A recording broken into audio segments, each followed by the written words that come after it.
I'm Mike Long. I farm in Kosciuszko in Marshall County in northern Indiana, and we raise corn, wheat, soybeans, seed corn for Pioneer hybrids, and do some trucking and excavating on the side. You're part of the Soil Health Partnership. Why did you join that? Basically, back in the early 90s, we were tillage farmers, and I kept watching our soils kind of go downhill every year, and I told myself there's got to be a better plan, a better way to do things. So we decided to start implementing no-till. And our first year into no-till, we actually sold all of our tillage equipment. I did not want to be tempted to go back the old way because I knew it wasn't working. So we got rid of everything that would tempt us to go back to the old way and started completely new. What's been the result? Are you happy with what's going on? Extremely happy. Over the last few years, we've noticed our crops are just keep increasing in yield every year. We're becoming more resilient on our farm. We don't have the tendency to follow the extremes anymore. In an extremely wet year, we can utilize that moisture to a better extent. It infiltrates into the ground quicker.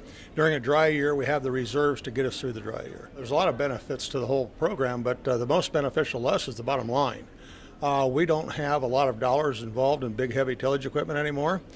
We see our soils continually improve over time, which is good for us and good for the landlords that we farm for. And we also see the water quality improve.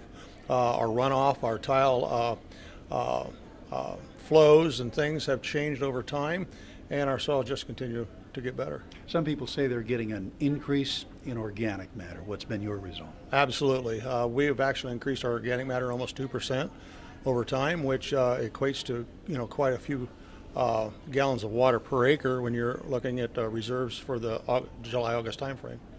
In terms of living for other generations, I don't believe we have a choice as an agricultural community. If we want to farm for future generations, we need to adopt some of these practices and improve on them.